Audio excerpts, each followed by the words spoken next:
Well, good afternoon, everyone, and I'd like to welcome each and every one of you to the Township of Douro-Dummer's council meeting here on the 16th of June, 2020. And of course, I remind everyone that the meeting is being live streamed on the Township's YouTube channel and is also being recorded. And we welcome everyone who happens to be tuning in tonight to the meeting. Now, we will be holding our meeting just like we would live and direct in our council chambers, but because of COVID-19, we are having virtual meetings. So we're glad everyone could join us. And of course, our normal policies will be in effect. We will be asking you to raise your hand if you vote in favor of a motion, and we will be asking in favor or against, so you'll have lots of opportunity. I'd like now to call the roll. Of course, I'm J. Murray Jones, the mayor of Douro-Dummer, and our remaining members of council. If you would just wave your hand, Deputy Mayor Moher. Welcome, Carl. Councillor Watt. Thank you. Councillor Landsman. And Councillor Watson. Thank you very much.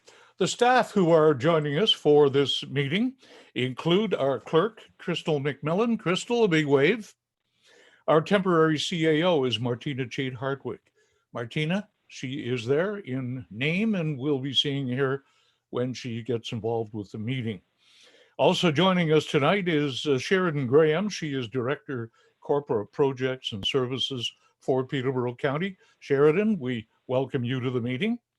Our temporary manager of public works is Jake Condon. Jake is here to deal with his subject area. Our manager of recreation services, Vicky Hallam. Vicky, thank you for being with us. And Brian Fawcett is our chief building official. And we will be hearing from these people as the meeting goes along. And as you can see, the members of staff have their cameras turned off, but we will see them as we hear from them. So I will now call the meeting officially to order.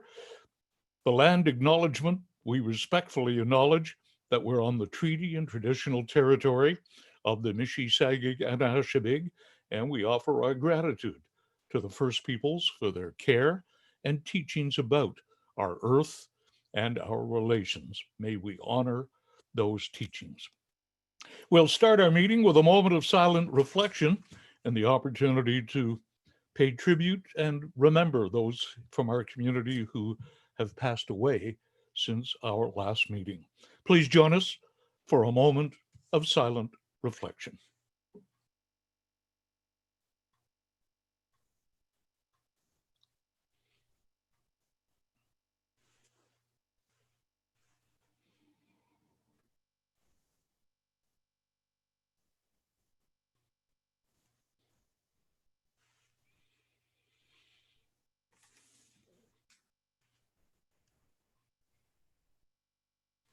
Okay, thank you all very much, and we can continue with our meeting. Any members of council, if you have any pecuniary interest with any of the matters we're dealing with, please declare that now for everyone, please. Your Worship. Councillor Watson, go ahead. I will be declaring a pecuniary interest on item number 14, I believe it is. Yes. I've submitted the necessary paperwork to the clerk and will mute my audio and silence my video during that item. I don't know if you want me to actually declare the reason now, or if I do that prior to item number 14. You can do that. You can do that now. And yep. Sure. It's a pecuniary interest based on the fact that I hold controlling interest in a business that's currently engaged with Morris Chemicals. Okay, that is the reason. That's good. And if you could mention you'll be leaving the meeting when that time comes, we'd appreciate it. Most certainly, thank you. Okay, anyone else with pecuniary interest? No. Seeing no hands. Adoption of the agenda that is before us. We would entertain that motion. Mr. Moher and Councillor Landsman. All in favor? All opposed? That motion is approved. The regular minutes of the last time we were together, which was June 2nd, are also before you. A motion to receive those minutes, please. Councillor Landsman and Councillor Watson. All in favor? All opposed? Okay, that motion is passed. Business arising out of the previous minutes, and this is item 7.1, and this involves resolution number 207-2020 regarding the temporary CAO position. I am going to turn things over to our clerk, Crystal McMillan, to preview the report for us. Crystal, please go ahead. Thank you, Mr. Mayor.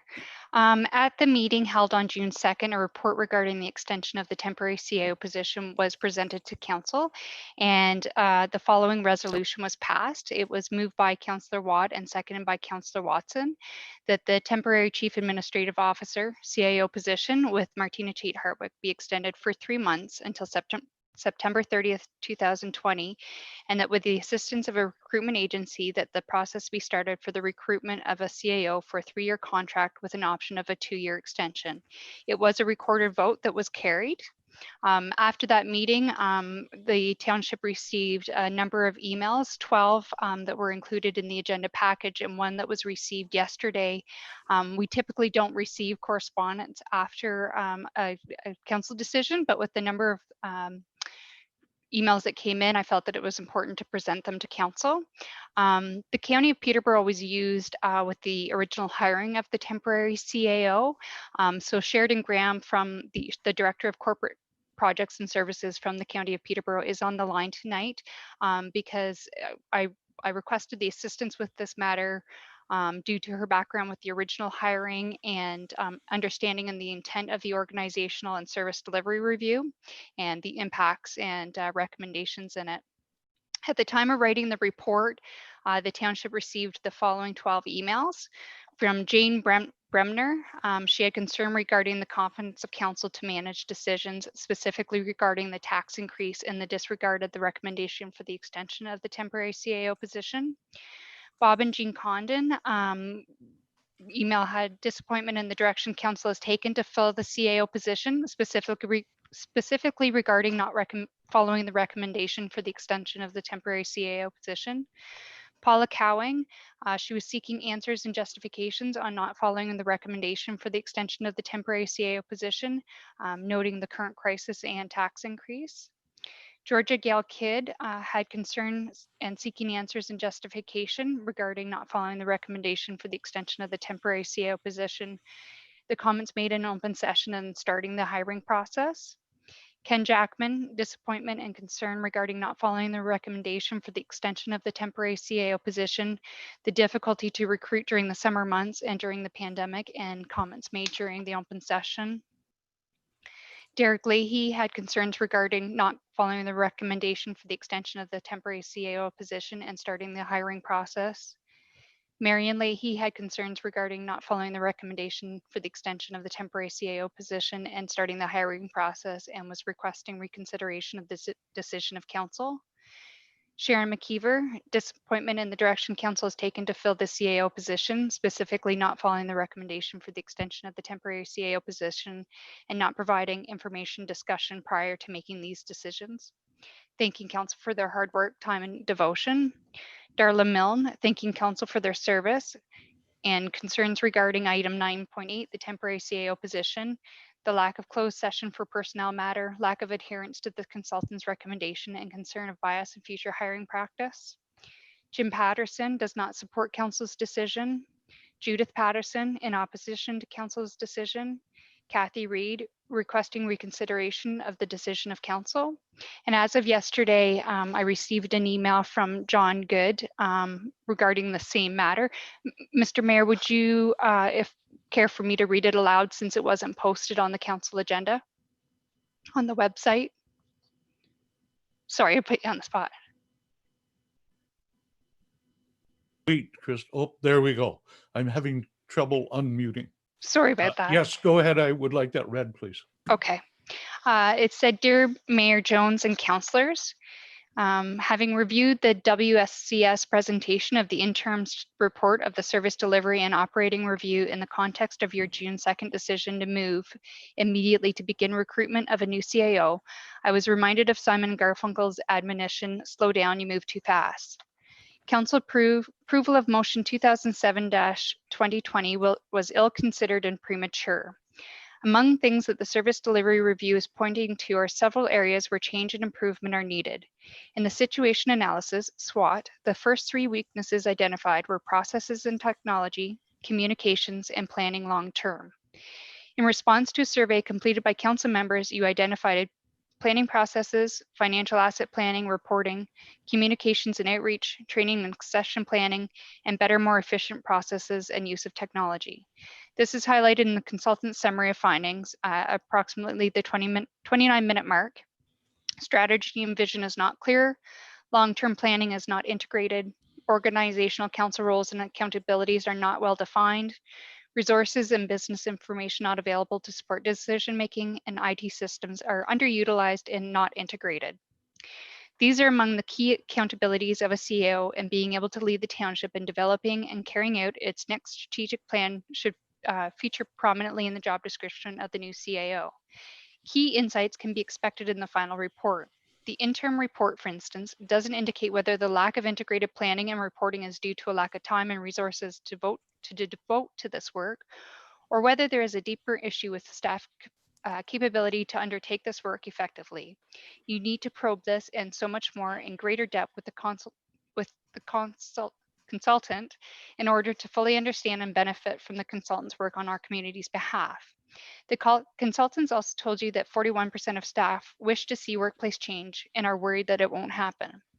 Rushing to start a recruitment process without the benefit of key insights from the study is short-sighted and irresponsible. It is also disrespectful of staff who spoke candidly and constructively, who are committed to the work that they do and are clearly ready for and seeking change. The message that you send to them and to township residents and taxpayers is that you are not interested in understanding where there is a need for and opportunities to make changes and improvements. I urge you to reconsider motion 207-2020. The consultants expressed confidence in the interim staff arrangement. There is no urgent need to act that overrides your responsibility to do your due diligence. Listen to the consultants and be sure that you have a clear understanding of the challenges our municipality is up against. Review the opportunities and options for improvement that they will include the roadmap and recommendations component of the final report that is yet to be received. All this has a direct bearing on the leadership competencies that will be needed in a new CAO and on the priorities that you emphasize when selecting him or her. And that was John Good. Further in my report, I went through and I summarized the concerns raised that in the various letters, which I've already pointed out. But the one thing that I would like to review with council in the report is the potential impacts to the township. It's important that we bring these to your attention, and Sheridan, Graham, and I work together to review some of the potential impacts that that may face the municipality due to the decision. So a request for proposal is required to hire a consultant to assist with the hiring process. The RFP process will take approximately 2 to 3 months because you have to develop the RFP, you have to issue it, and then you have timelines that you have to set out for the response. You have to evaluate it and then award it. And then after awarding the RFP, then the hiring process for the CAO position will take approximately 4 to 6 months. Summer months are not the ideal time to start a hiring process, plus the nation and province is in a state of emergency due to COVID-19. Based on the information we receive from other municipalities, the hiring process for a CAO will cost approximately $40,000 to $60,000. And without having the benefit of the completed service delivery and organizational review, it is unknown if the CAO position at the township will change. Starting the hiring process prior to knowing how or if it is going to change may require additional work. So if the process had already started for the hiring, you have to stop the current process, have to re-advertise for the new CAO position. If a CAO was hired with the contract signed and then the position changes due to the outcome of the service delivery and organizational review, it may have legal implications. If a CAO is not hired during the 3-month period, there is no current backup plan, and extending the current CAO, temporary CAO contract into the end of the year will provide the township council and staff with consistency through this pandemic and allow council time to start the implementing the changes from the service delivery and organizational review. If it is the wish of council to reconsider the decision of the last council meeting, resolution number 207-2020, there are provisions in the procedural bylaw, section 12, that outline how that would happen or be permitted to happen. And so just to go over the financial impact, hiring process for a CAO is approximately 40 to 60,000. Additional costs could be required if the process was started, stopped, restarted. The service delivery and organizational review, the quote on that was a little over 64,000. Implementing any of the changes from the service delivery and organizational review are unknown at this time. And if a CAO is not hired within the 3-month temporary contract extension, the costs for that are unknown as well. My recommendation to council is that the clerk planning report dated June 9th, 2020 regarding resolution number 207-2020 be received, and that a member who voted in favor of resolution number 207-2020 may wish to reconsider the original motion. If there is a desire, I can go over the procedural provisions on how a reconsideration would take place. Okay, thank you, Crystal. Sheridan Graham is with us, and Crystal had the opportunity to consult with Sheridan on some of the technical details of that report. Sheridan, if you would like to just say a couple of words, and there you go. Okay, good. We see, there we go. Good. Sorry. Thank you. Thank you. Thank you about that. I did consult closely with Crystal with respect to the report. My main concerns were with respect to the organizational and service delivery review moving forward now to recruit a CAO. Didn't, in my opinion, make sense because you haven't completed that review and there may be changes to the job description and position that could be envisioned through that. Hiring someone would then put you in a position of having to relook at that person in light of the changes to the job description. As well, the cost of the recruitment through an RFP. You do have to do an RFP, and your procurement bylaw requires that to hire an HR consultant. So to move that process forward does take time and it does take money, and the timelines, I believe, are too short to do so. You could in future go that route to recruit a CAO, but allow yourselves the time to do it appropriately. Okay, thank you, Sheridan. I hope you can stay around until we deal with this matter. Are there any questions for clarity on that report by any members of council? Okay, seeing no hands at all, it's coming down to the recommendation, and I will officially ask the 3 members of Douro-Dummer Council who voted in favor of that motion. It has to be one of you.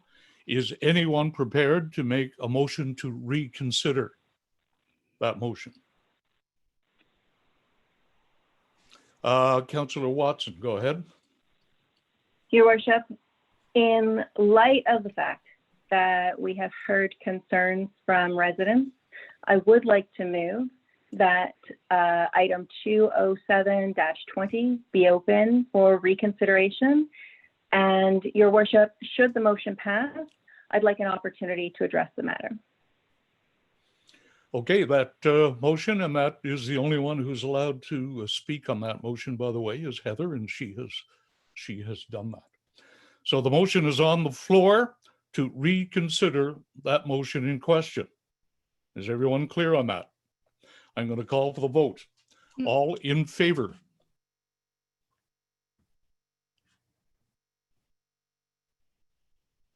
I'm sorry, Crystal, perhaps you better, did I do something wrong there? Sorry, I need a seconder on that as well. Oh, sorry. Yes, thank you. Of course. How foolish of me. Heather has made the motion and Carl is the seconder to the reconsideration motion. Okay, now we are going to call for the vote. All in favor? 3, 1, 2. Okay, all opposed? Okay, that motion is approved. Now, we must move into the matter to get another motion as the next order of business to clear this matter up. Mr. Moher, go ahead. You're muted. There we go. Okay, thank you, Mr. Chair. My motion is as follows, that the clerk planning 2020-24 report dated May 27th, 2020, the temporary CAO position be received, that Mary Spence, County of Peterborough, be requested to negotiate the terms of the extension with Martina Chait Hartwig, and that staff be requested to draft a bylaw to extend the current temporary CAO position until December 31st, 2020. Do we have a seconder to that motion? Do we have a seconder to that motion? Okay, I will turn the chair over then, and I will be the seconder. I'll turn the chair over to Sheila. You are now in the chair, and I will officially second the motion. So Sheila, it's up to you to call for the vote. Sorry, you're muted. Sorry. All those in favor? What about discussion? I'm sorry. Oh, okay. Discussion. I think, Open couple for members have discussion. expressed. Heather, I think you wanted to make a point. Yes, I was hoping that the mayor would extend the courtesy of allowing the person who opened the reconsideration, myself, to be able to speak to it before any motion were made, to be entirely honest. Just for the point of order, Mr. Chair, I don't think any discussion is allowed in a reconsideration motion. Is that not as per procedural bylaw? The clerk could answer that for you, I'm sure. Sorry, Mr. or Deputy Mayor Moher. So the motion to reconsider the original motion would not be debatable, but I believe that a new motion would be debatable. It's the original yes. motion to reconsider that's not debatable. Well, the motion on the floor now can be debated. Mm-hmm. Yeah. Your worship, I understand that the motion on the floor can be debated now. I believe the comment I had made when I made the motion to reconsider was that I wanted to speak to it should the motion carry. I was hoping to have the first opportunity to speak to it once the motion carried. I was hoping the chair would lend me that courtesy. However, at this point in time, I can't support the motion that's on the floor. I have a suggestion for another motion that I believe would recognize the concerns that were brought forward, but based on the way that the motion is worded, I'm not in a position to support it, and would like to hear from other councillors at this point.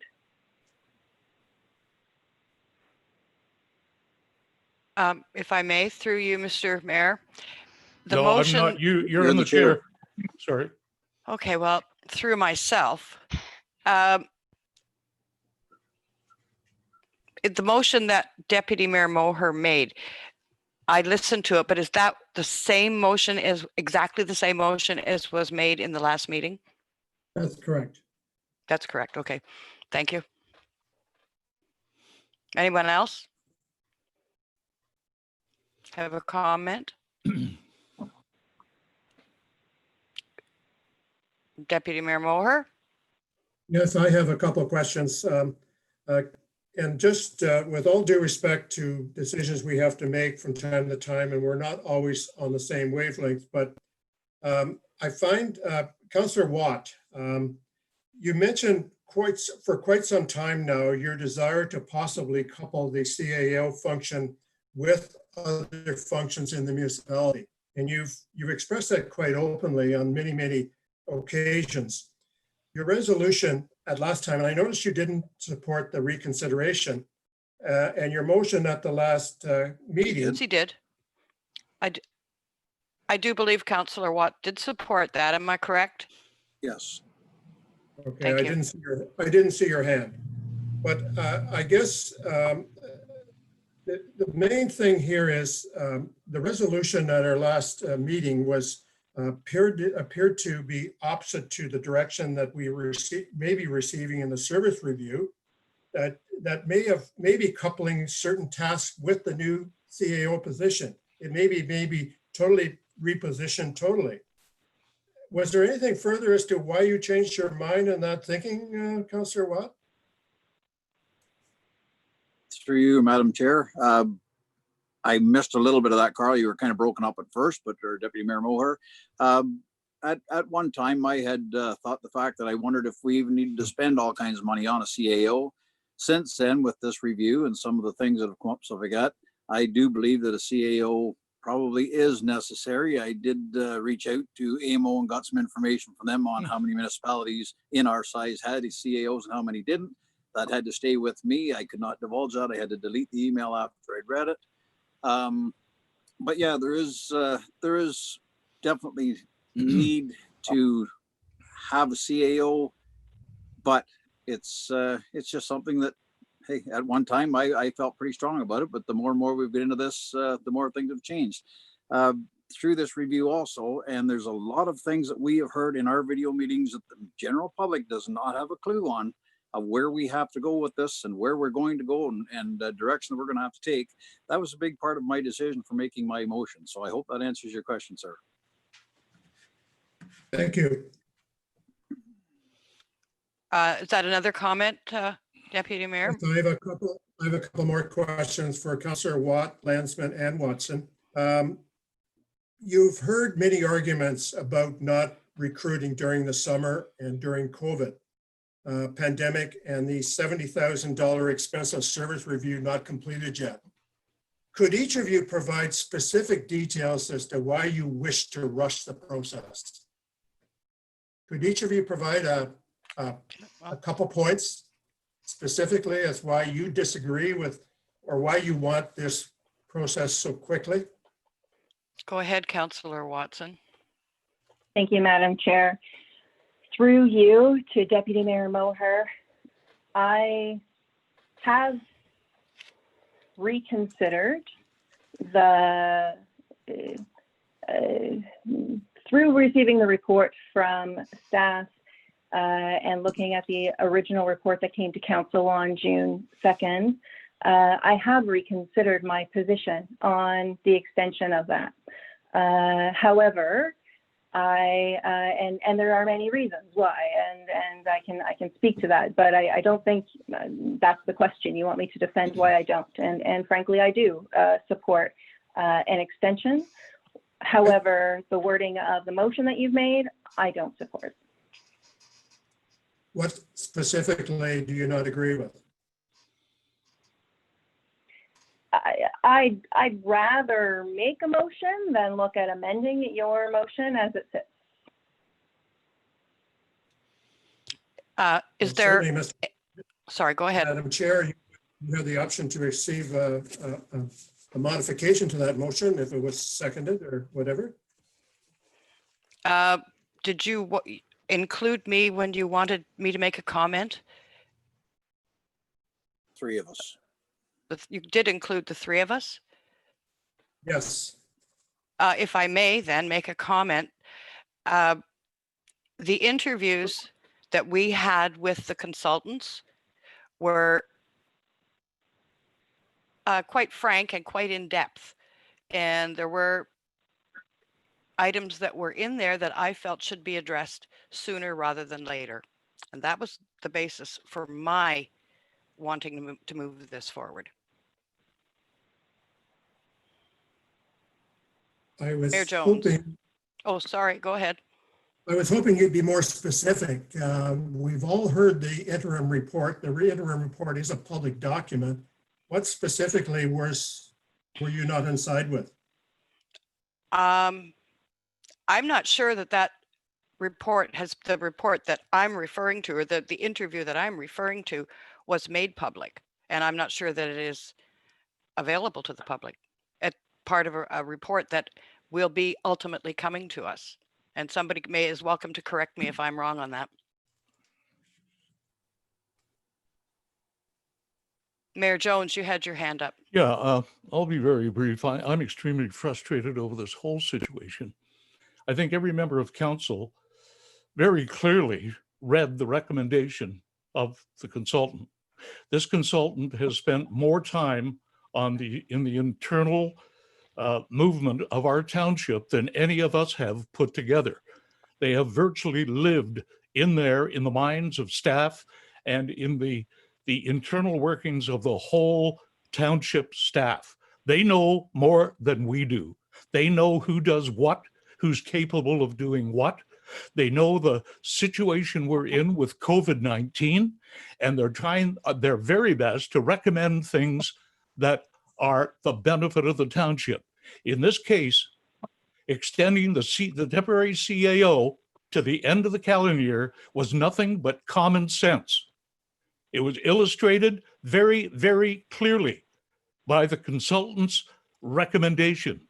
It has been recommended very clearly by our clerk's department and by staff at the county who have reviewed the situation. Anything other than approving that concept and the motion that is on the floor is nothing but irresponsible.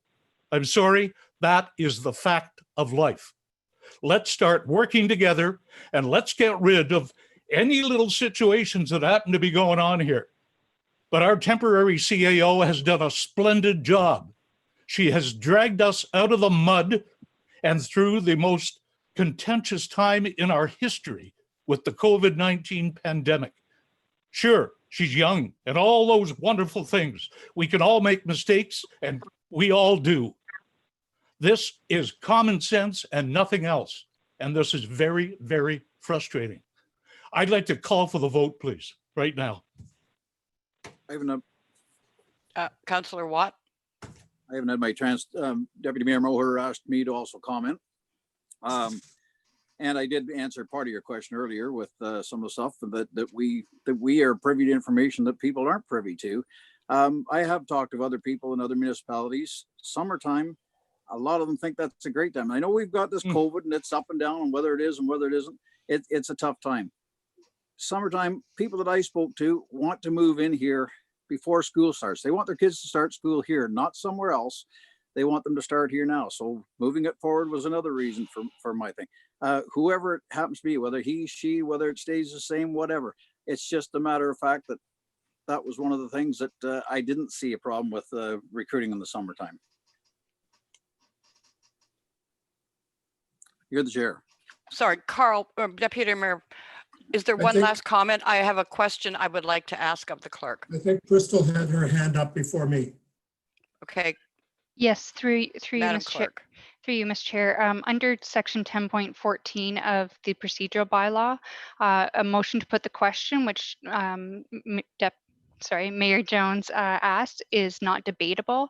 It cannot be amended and not be introduced by somebody who's already spoken to. There's a number of things, but once the question is put, once someone has made a motion to ask for the vote, it needs to be decided on.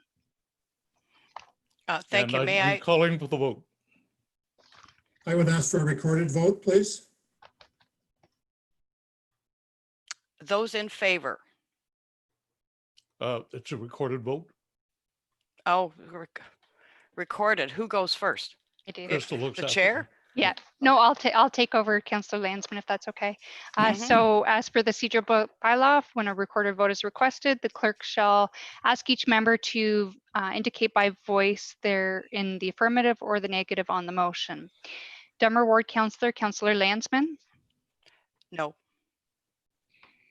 Douro Ward Councillor, Councillor Watson. No. Councillor at large, Councillor Watt. No. Deputy Mayor Moher. Yes. Mayor Jones. Yes. That is 2 in the affirmative and 3 in the negative. Okay, I will take the chair back then, Sheila. Thank you for doing that. Thank you. Thank you. Yeah, we don't do that very often, do we? Okay, we are moving ahead. Council members have made their decision, No, and No. that's going to be the end of the story. Councillor Wat, Sorry? Councillor Watson had her hand up. What, when you were the chair? Right Or now. now? Well, she did then and does now. Okay, it can't be about the motion that's been dealt with, but go ahead. Do you have something new to add? Your There's worship. no motion on the floor. I understand. Am I able to make a different motion regarding the same matter, Madam Clerk? Yeah, I guess you can. Mhm. Your worship, may I do that at this point in time? Go ahead, please, do that. Thank you. Thank you. As we all know, in very short order, our council will be receiving the final report from our consultants regarding the service delivery review. And we have been working towards this for close to a year. And we've all seen the draft report, and personally, I'm optimistic and excited by the impending changes that WSCS, our consultants, will be suggesting. Furthermore, I recognize that as we approach the summer months, holidays and a limited council meeting schedule will make the recruitment difficult. And yes, although our region, the province, and the world is beginning to slowly reopen after several months of adjusting to physical distancing, we are still in fact in a state of emergency, and we're only now beginning to realize the full impact that COVID-19 has had. What I have heard loud and clear is that we need not rush into hiring a permanent CAO, and that we need time to absorb the recommendations from the service delivery review, as well as time to undertake a proper hiring process. The original motion that was made on June 2nd didn't recognize these challenges and the process that is needed to move forward with hiring a permanent CAO. As such, I would like to move that the temporary Chief Administrative Officer, CAO position with Martina Chait-Hartwig be extended for 6 months until December 31st, 2020, and that with the assistance of a recruitment agency, that the process be started for the recruitment of a Chief Administrative Officer, a CAO, for a 3-year contract with an option of a 2-year extension. This is a change in wording of the original motion that was made last meeting in extending the date. And that is without hearing the recommendation from the consultant who's about to present their recommendation. And when you say these items weren't in the original motion was based on the recommendation of the consultant who did indeed include those things. That's where I take exception to that. No, Crystal? Could I just ask for clarity from Councillor Watson on your motion on when when you're asking for the assistance of a hiring agency to move forward with the recruitment, on the timing of when you're suggesting that happens? Simply that the process be started for the recruitment of the CAO. And that's taking into consideration the, as Ms. Graham had stated earlier, the time that it takes to move forward with hiring a consultant. And I might add that the hiring policy number H1, which coincidentally is also on the agenda this evening, does state that similar process, that an HR consultant is secured for the hiring of a CAO position. So this isn't out of what our typical policy would state. Thank you. Could I ask where the 3-year came from? Mr. Chair, the motion hasn't been seconded, or I didn't hear a seconder. No, you're right. You're right. I'm sorry. Just a point of Slow order. down, I'm moving too fast. Okay, that is the motion. You're sticking with it, Heather. Yes, Your Worship. Do we have a seconder to that motion? Sheila, go ahead, Carl. I have a number of concerns of that motion, and I cannot support it at this time. A similar motion like that, perhaps at the end of August or even early September, I could probably be quite supportive of it. That'll be after we've had a chance to look at the service review and go from there. And I guess one of the other things I want to raise as far as 3-year contract, we're looking for an experienced CAO, and we don't know what the job description is going to be yet until the service review is done. We're looking for a 3-year contract. So an experienced person, let's say they're coming from a large municipality somewhere in the province of Ontario, they're coming from a full-time job with experience. They're probably in a function that's much more functional than our organization, because CAO in our organization is quite multifunctional, and they could be doing all kinds of different things at different times of the day. And I guess to have somebody come to give up a full-time job and then come for a 3-year contract and say, there's no guarantee that we'll renew it after 3 years, what are they going to do? Are they unemployed? Do they go back to Toronto or Durham region or some other area in the province where they, and I don't think so. Now, quite often in my management hiring experience at a company I used to work with, quite often when you get somebody like, you put out such a criteria as that, what you end up with somebody that's 3 years off their retirement. The retirement date, and they may have a cottage here or whatever. Is that the kind of, will that person have the energy to complete the work that's required in this municipality? And I guess my experience on that is that having gone through that experience at the company I used to work with, those people quite often didn't work out because they come from a very functional operation, and then put them into a country type of operation. They may feel that they can look after the country bumpkins out there, but it's not that way. Our CAO could be doing a plumbing job 1 hour and 2 hours later at a black tie or a formal event. Like, it's very multifunctional. We're a small municipality of 3,600 taxpayers, and to spend $60,000 on recruitment for somebody we don't know yet what it's going to be, I think it remains premature, and I cannot support the motion. And I cannot support the 3-month reference at all. I don't know where that's coming from. Tom, go ahead. In regards to that, the 3-year and 5-year thing actually came from our consultants. That was a record. That was something they told us that was something that was the normal now, the 3 to 5 years. So that one, I mean, that's their recommendation. So that's not something we willy-nilly came up with, a 3 to 5 And why didn't you say 5? Well, they said they told us that 3 years with a 2-year option. So No, I'm they just going told with me what they 5, said. Tom. Well, I don't know what they told you. They told me something different mine, but that's regardless. I'm not going to get into that because Okay, no, we're not going to argue this point at all. Speak to the motion that's on the floor, and that's it. Exactly. And to the motion, if we extend the 6 months, which I don't have a problem with, and we start the process of we have to do an RFP for a recruitment company.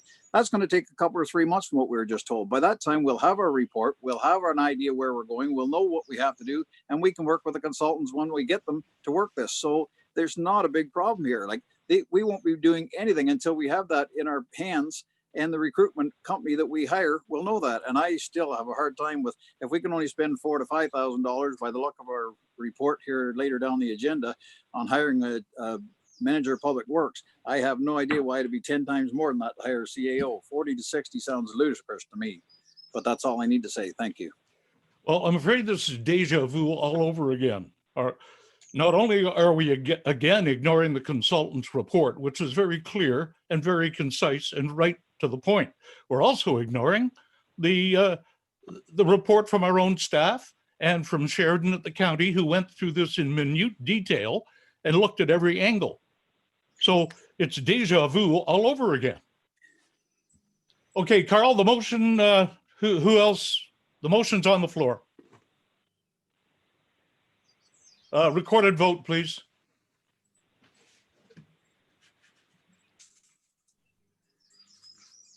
Sorry, Mr. Mayor, are you wanting that now? I'm asking for a recorded vote. There's no other hands in the air. Okay. Okay, Councillor Landsman, Yes. Councillor Watson, Yes. Councillor Watt, Yes. Deputy Mayor Moher, No. and Mayor Jones. No. That's 3 in the affirmative and 2 in the negative. Okay, that item is closed. We are going to move on. We have no delegations, petitions, other business staff reports. We do have a maternity leave to report. I'm going to ask Martina to review that. Good evening. Through you, Mr. Mayor, this is a report to cover a maternity leave that's upcoming in our organization. Our administrative assistant of legislative services will be going on maternity leave in mid-August. Staff will need to be authorized to start the process as soon as possible to hire a contract person to fill the position for a minimum of 12 months, with the possibility of an extension to 18 months. It's essential that this position be filled, as the clerk's planning department is currently missing a staff member as the role of deputy clerk is vacant. It would be best if the contract person could start as soon as possible so they have an overlap with the current administrative assistant either in person or remotely to ensure there's a smooth transfer of on-the-job knowledge and training information. I did attach a sample of a segment of our hiring policy that speaks to the process needed to hire temporary personnel. As we are in mid-June, it would be best to start the recruitment process as soon as possible to ensure that a qualified candidate can be found and to allow for an overlap during the onboarding process. Further, I'm recommending that the report in front of you dated June 4th regarding the recruitment process of a contract employee to cover the maternity leave of the administrative assistant for legislative services be received, and that staff be authorized to begin the recruitment process and have a contract person start as soon as possible. There are funds available in the 2020 budget to cover this position, but the recruitment will require staff time and budget to place ads in the local papers. Okay, very clear. What is your flavor? Mr. Watt, go ahead. I'm going to make a recommendation or motion to follow the recommendation. Is there a seconder to that motion? Sheila? Yes. I'll Who second would like that. to speak to the motion? Okay, call for the vote. All in favor? All opposed? Motion is approved. Manager of Public Works Recruitment, Martina, keep going. Excuse me, Mr. Mayor, I believe 9.2 may have been missed. Oh, sorry, it was missed. And that would have an impact on us if I missed that. And that's the impact of COVID-19. Go ahead. Before you, Council, there is a report regarding the financial impact of COVID-19. This report was prepared with the assistance of all of the department heads of the township. So I would like to start by thanking them for all of the information they provided.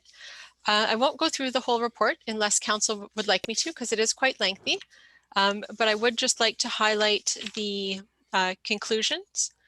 So I'll just read out the final impacts. So the impact to the township because of COVID-19 for the Public Library Board, they're not part of the regular part of the township budget, but they did ask that their information be included. So their impact is $573. For corporate and finance, the impact is $60,215. For the clerk's planning department, the impact is $1,683. For parks and recreation, there's actually a savings of $14,049.63. For the fire department, there's an impact of $2,286.64. For public works and transfer station, there is a savings of $7,788.81. And for the building and sewage department, there is an impact of $31,000. The total impact to the township is $73,919. Would you like me to read the recommendation, or would you like me to take questions first? No, read the recommendation and then some questions, perhaps. Okay. So the recommendation is that the report before you dated June 5th regarding the financial impact of COVID-19 be received, that staff continue to monitor the impact of COVID-19 on the township's finances, and that an updated report be brought back to council at the next regular council meeting. Okay, thank you, Martina. I think it's probably fair to say as well that that's a very approximate type figure. We don't know the total impact, and we probably won't know until it's all over. Probably things we never even thought of. So that's only the tip of the iceberg, I would suggest. Any questions about the report before I ask for a motion? Carl, go ahead. You're muted. There you go. The lost revenues on the corporate, on the interest on tax payments, is that for 2 months, or do you know, Martina? That's since council began waiving the payments, and the payments up till the end of July, as per council's resolutions. Okay, so that was probably 2 months in there, I- July, August, April, and May. I would have to go back and check my exact Okay. notes. I think April may have been included, but I can confirm that and get back to council. The other thing is, and you may not, this might be more for Brian if he's still on the line, and that is the building permit fees. Those losses, would they not actually be delayed rather than lost? Because talking to people running hardware stores and lumber yards these days, they're really, really busy with all kinds of projects going on. I would assume with people with extra time on their hands, they seem to be getting into things that they was almost a catch up on some of the things they've wanted to do for years.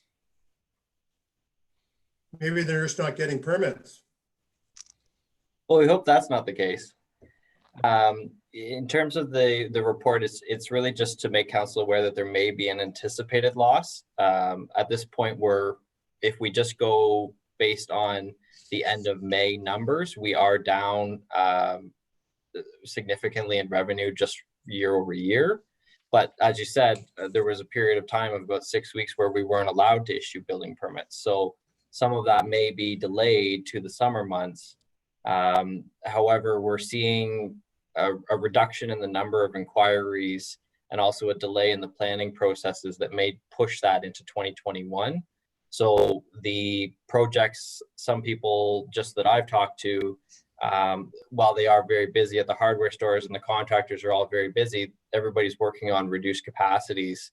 So those capacities are having a trickle down effect, and it's causing that some of the reductions may be postponing till next year, especially with investment portfolios having been impacted.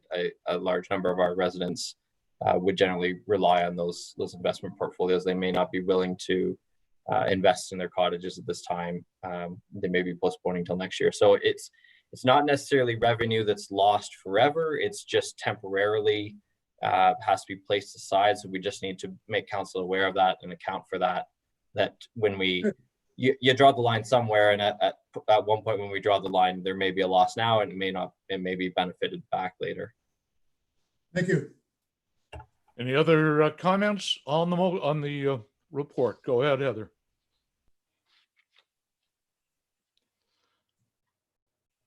We're not hearing you. My apologies, sorry.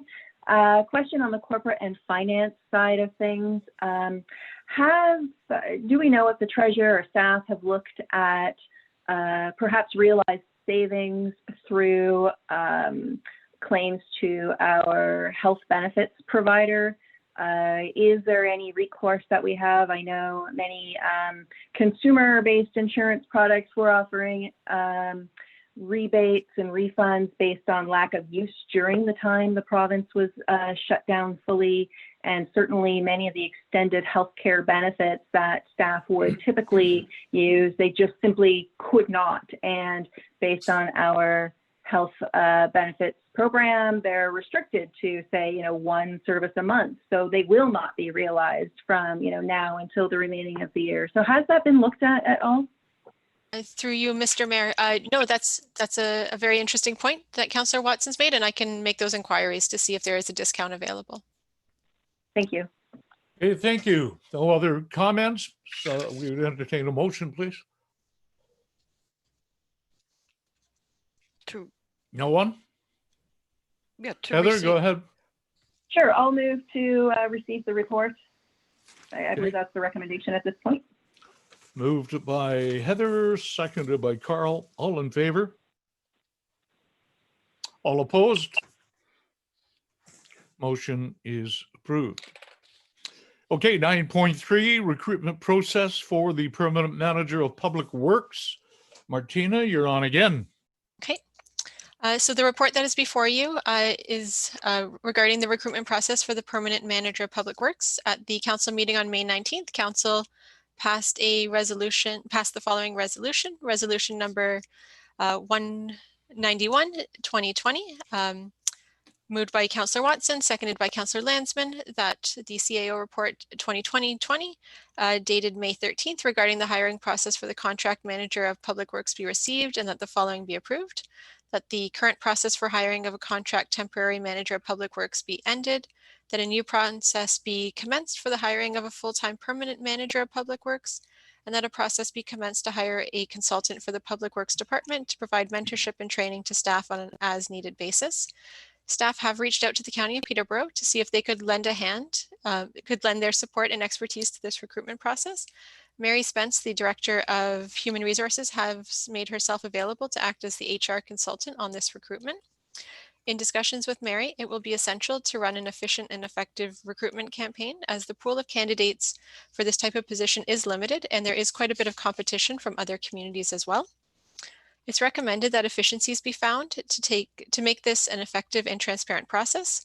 We'll be facing hurdles such as the COVID-19 pandemic, summer vacation season, and the need to conduct the interviews via Zoom. In the face of these obstacles, staff are proposing that the hiring committee be made up of Mary Spence, HR consultant, myself, a senior member of the management team here at the township, and one member of council. This is in compliance with hiring policy H1, which is attached to this document. Throughout the process, council will be provided with progress reports via email regarding items such as the number of applicants, how many applicants will be interviewed, and the interview schedule. Once interviews are completed, a report recommending a preferred candidate will be brought back to council for approval. Further, we will be using the county's electronic recruitment system to accept and review applications, saving time and simplifying the review process. We'll also be benefiting from Mary's HR expertise and her knowledge of the process and the resources required to hire a manager of public works, as the county has just finished their own recruitment for an equivalent position. I'm recommending that the report before you be received regarding the recruitment of a permanent manager of public works, and that council appoint one member of the council to sit on the hiring committee, that efficiencies and transparency methods outlined in this report be approved.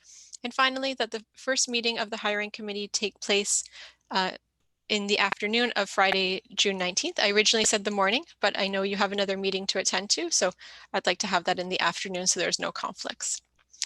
There will be a financial impact in regards to this recruitment. At this time, the impact cannot be estimated, but it will consist of staff time, the cost of services from the County of Peterborough, which are $100 an hour, the cost of advertising on sector-specific websites, which range from $200 to $500, and in the local paper, which range from $200 to $600. Carl. I would move the recommendation and that Mayor Jones be the council representative on the selection committee. I'm sorry, I didn't catch all of what you said, Deputy Mayor. It I blurred out. moved the recommendation and I recommend that Mayor Jones be the council representative on the selection committee. Oh, okay, thank you. I didn't hear you. Heather, I will second that. any discussion? Call. Oh, Tom? You're muted. You're good with that, Mayor Jones, to sit on that? I'm fine. Okay. Okay, call for the vote. All in favor? All opposed? That motion is approved. Mr. Mayor? Yes. Go ahead, Just Carl.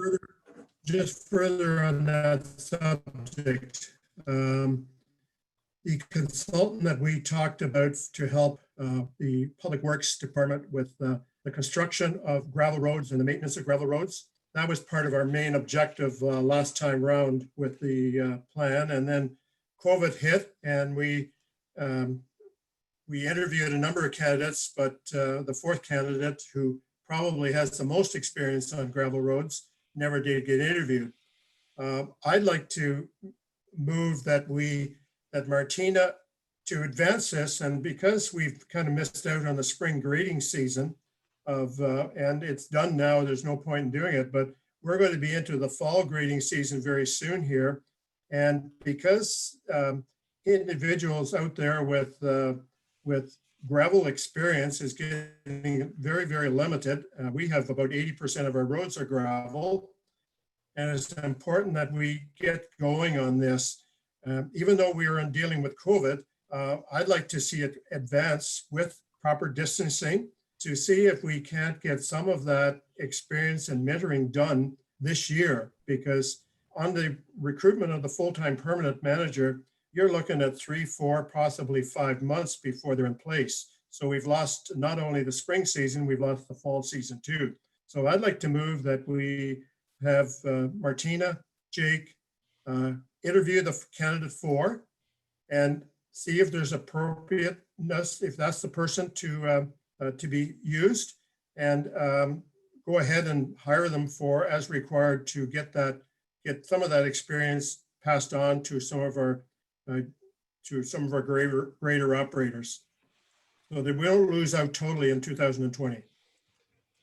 So this is for the temporary consultant position to do the interview that we couldn't do because of COVID-19.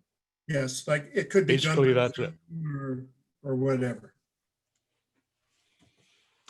Heather? Your worship, I support that, but would like to perhaps suggest a friendly amendment. Go ahead. Whether it's the 4th candidate or any other consultant. Sorry, are you going to say, are you seconding the motion with an Sorry. amendment? Yeah. Okay, go Yeah. ahead. To me, it's not relevant whether it's specifically the 4th candidate or another individual who has expertise in this area, should there be one. I don't think, to your point, Deputy Mayor, that we want to necessarily encumber staff by limiting them and having to come back to council if they feel that that 4th individual isn't suitable. So I would just suggest as a friendly amendment that we ask or empower staff, as you have moved, to move forward with interviewing. I use that term loosely since it's not a job, it's just a consultant position, but move forward with securing a consultant expert in this area where they need the additional training. So your amendment says to go out to advertise again, and is that what? No, Your Worship, my apologies. No, simply just to allow staff to use their resources to reach out to potential consultants as they would for any other consultant's position. Okay, Carl, go ahead, just for clarity. I'm in support of that. There's getting to be fewer and fewer with gravel experience. There was individual that we used last year in our township that I understand he's not available this year because of more hours he's spending with a previous employer. So certainly we want to get the best person that's going to provide the best mentoring and the best experience, so that we can take individuals who've had the greater training in school and apply some of the skills of hard knocks to learn how to do it better. And even the results from last year are shown on some of the roads, because the roads, we're getting positive feedback from a number of people. We just got to keep this momentum going. So thanks for your amendment on that, Heather. So this is for a mentoring consultant, I guess is probably the best term that we're looking for. Okay, we'll vote on unless Carl wants to include that in his motion, we can get rid of the amendment part. I Or we'll think have to vote on the amendment first. mention the friendly and Crystal, did you get that in the original motion or? Yeah. Are Looks you like Crystal satisfied has with it. that, Heather? Or do you want a separate motion or a separate vote on the amendment? No, Your Worship, I'm perfectly fine with. Okay, that's with fine. Deputy Mayor. So that motion is made by Carl, seconded by Heather. Everyone clear on it? Okay, call for the vote. All in favor? All opposed? Motion is approved. Thank you. Moving ahead now to item 9.4, and that's the results of the committee to consider fishing and other uses on township wharfs. Now, the committee, the report is in your package. Sheila and Tom represented council on this committee. So before, I guess Martina has the written report, but before that, perhaps I'll turn it over to Tom and then Sheila to give us a whole review, how you organize the whole committee and the consultation process and all those good things. And then we'll hear Martina's written report as a result of that. Go ahead, Tom.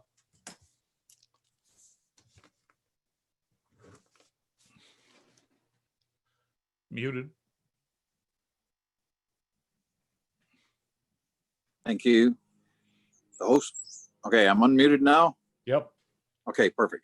All right, thank you very much. This went three very, very good long meetings. We had lots of input from different perspectives. We had people from the lake. We started out with a person here from the village, and then he declined to stay at the very, very last, stating reasons that he had that it really didn't pertain to him, and some others to Martina, but I'll let her talk to that.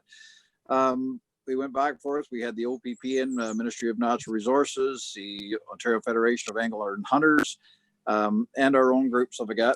We've had, and this isn't anything new. We all know that this has been ongoing for years and years, and we get complaints every summer.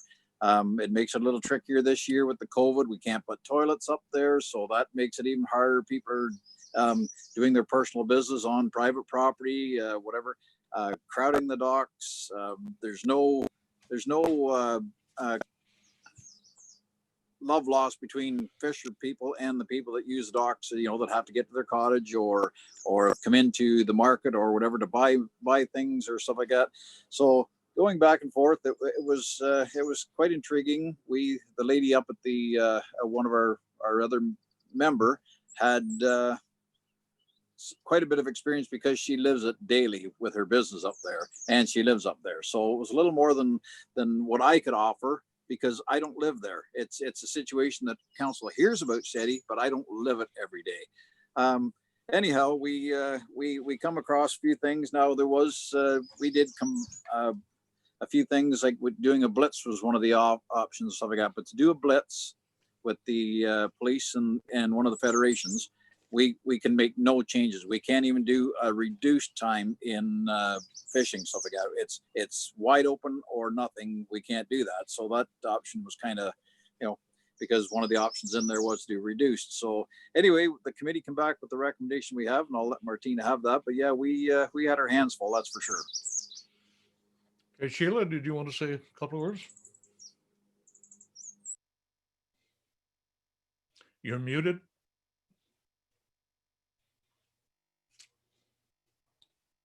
Sorry. Adding to what Tom said, we did meet and had great discussions with lots of input and lots of ideas thrown forward. And there was a survey put out, which resulted in, I think, 380 responses. However, the survey was not totally taken as a final survey, because it didn't offer the issues to those who were taking the survey. It was more used for discussion purposes, and it was very interesting, some of the results that people wrote in. And the discussions were very, as I say, very open, and alternatives were discussed many times. And at the end, when we did decide we had to do something and come to a decision, it was voted on by the 3 of the committee members that it was felt that it should be banned.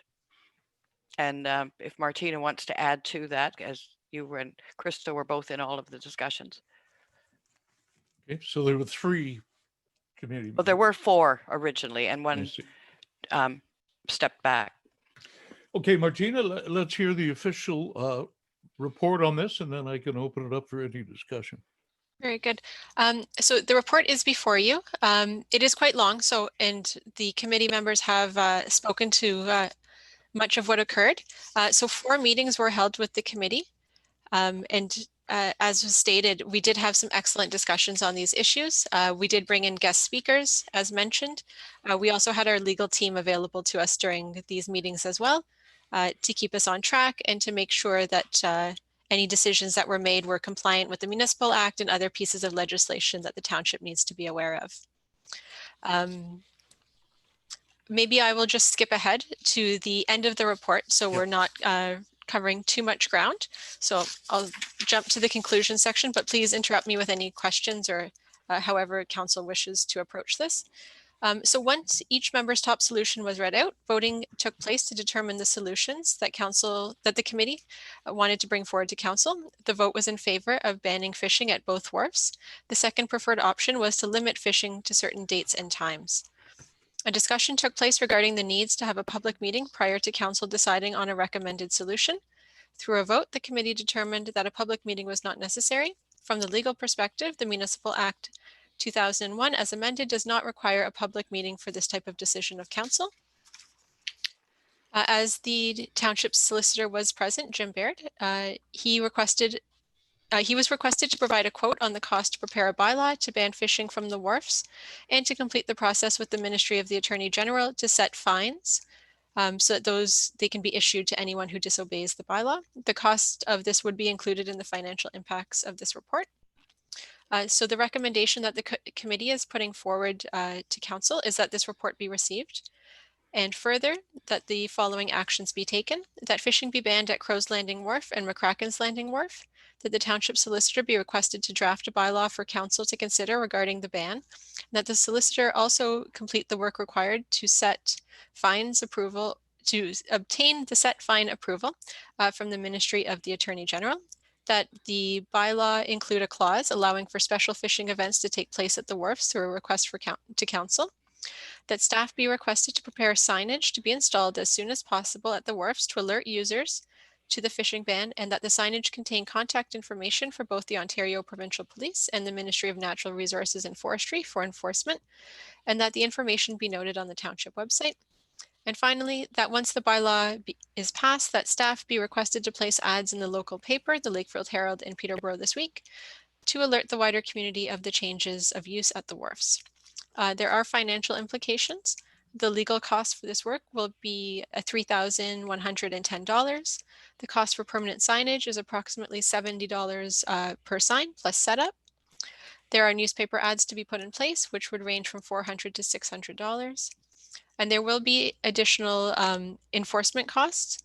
We don't know exactly what those are, but because we will be banning fishing, it will increase a call for service. And there may be a cost to any violators who disobey the bylaw. And so those would have to go to court. And so we're unsure of what those costs would be, but we wanted to make council aware of those. So I'm happy to answer any questions. Okay, good. Martina, very thorough report. And I certainly thank the committee for all the work they've done. I certainly have a comment or two to make about it. Anybody else before I ramble? Go ahead, Sheila. Thank you, Your Worship. This has gone on, as has been mentioned, for so long, and it is causing aggravation to a large number of people. And as I think pretty much everybody in council discussed when this came up before the committee was set, it can't continue to go on.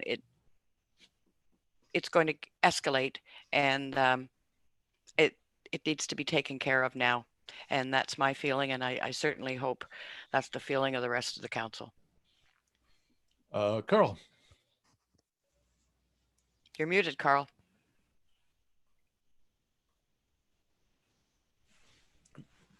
Nope, you're still muted.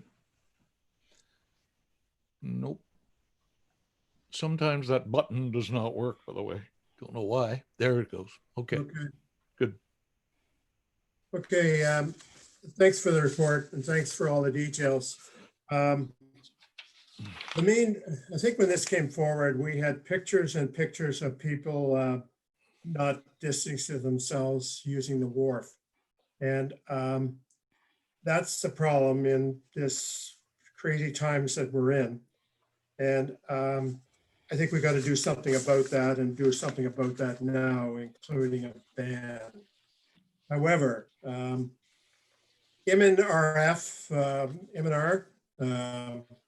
Ontario Federation of Anglers, the Douro Police Service Board, all make reference to best practices where this has occurred in other locations. And I'm just wondering, as a committee, was there any discussion on that at all about going forward? And another concern I have, and I remember even as a teenager, I used to go fishing at both those places. I didn't have a boat. I had access to a car, but on a Friday night or a Saturday night when you wanted to go out to the lake and throw a line in the lake, that was my only access. We used to go to Young's Point as well off the old bridge. But I think setting a ban totally going forward, I'm having difficulty with that. I agree in 2020, I think we could do it with a COVID, and it would be a good learning exercise, and maybe the people that are violating the other issues will get the point. But to do it on a permanent basis, I think we got to consult with these other experts that are experts in the fishing business. And maybe there's some ideas that they have could solve the problem. And certainly we want to, like, the lake is a natural resource to be shared by all as taxpayers. And I'd hate to circumvent a young person that just wants to go out for an evening fishing. So that's my point. Did someone else have their hand up before I? No? Okay, no, I guess I'll just get my 2 cents worth in. I certainly don't disagree with that end result of banning fishing now or temporarily, whatever. Had I been up there, I would have signed the petition too. I totally get it. My big bugaboo here is just a little bit of doubt that the entire community was not consulted about this.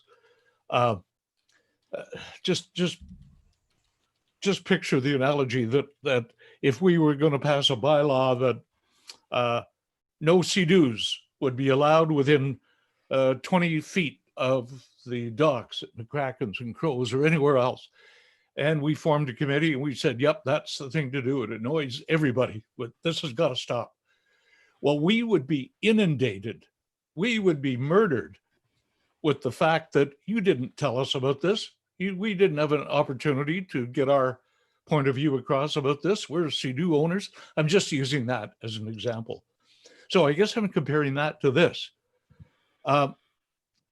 The other big concern, and it's from the pictures I've seen, and this has gone on for ages, as Sheila said, absolutely ages.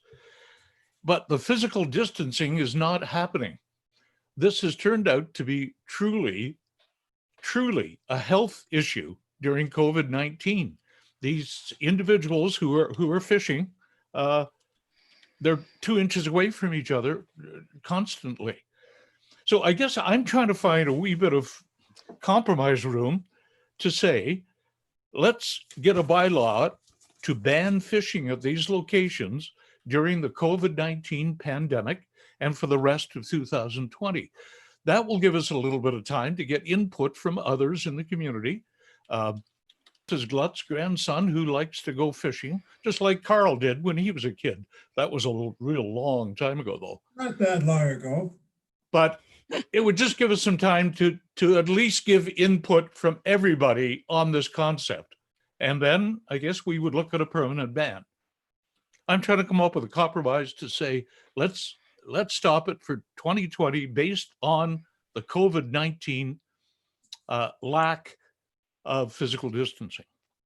That's my point. And anybody else wants to talk, go ahead. Go ahead, Tom. Okay. And another thought, and I agree with you. Like, I mean, it's been ongoing. It's ongoing. The pictures we've seen, the COVID-19 certainly has thrown a wrench into things, so on and so forth. We did say that a public meeting wasn't necessary, but that doesn't mean we can't have one. But what about the thought of banning fishing for the rest of this year, as you just stated, and maybe have something, hopefully this COVID's died down by the end of the year, and we can have a meeting come springtime next year, you know, or maybe ban it. I guess it doesn't really open till later in the springtime gap, because you want to give the cottagers and the people that live up there and are on the islands and stuff a chance to be at this public meeting or put input into it. So, you know, we ban it for a good portion of the rest of this year and maybe the first 3 months of next year, because I don't know whether anybody does the ice fishing. Have a public meeting and then make a decision from there whether we totally ban it. I mean, it's the people that live up there that are living it, though. That was our big push up there. And you are correct. You know, if you lived up there, you would have signed. If I lived up there, I would have signed a petition. It's just, that's the way it is. And it would give us time to get feedback on how that worked. Are we going to get a lot of complaints? Are we going to get Mrs. Glutz's grandson upset that he couldn't go fishing on Saturday morning? It'll give us time to see how that works. And those were comments that came up at our meeting, stuff like that. But, you know, and one of the things was made from people that live up there, like they don't see locals anymore. It's not local people that are doing this fishing and staying there from like 7 in the morning till 11 at night, and sometimes even later, even though it's banned.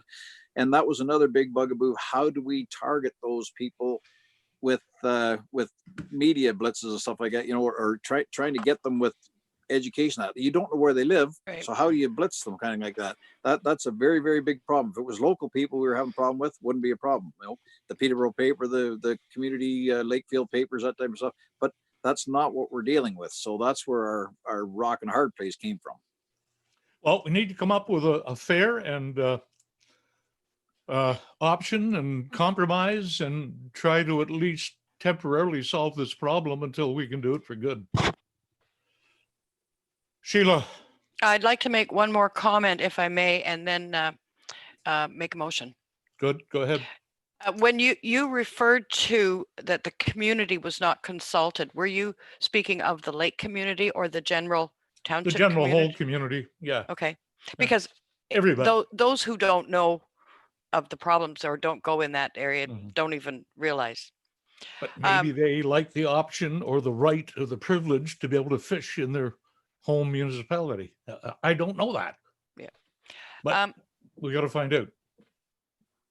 Well, I would like to make a motion that it be banned from the landings, the 2 wharfs, for the rest of 2020, and that signage be put up saying there is no fishing, with contact information. Obviously, it can't be exactly the conditions on the recommendation, with signage put up as soon as possible, and that investigation of further action be taken in the fall of this year, not the spring of next year, because it would drag on and then we'd be into the same thing again. So that would be my motion. Actually, I would go as far as banning it till the end of March to 2021. Well, we need a concise motion. You're not talking about enforcement or anything of that nature with your motion? No, okay, I just put it down. Hold on, where did I have it?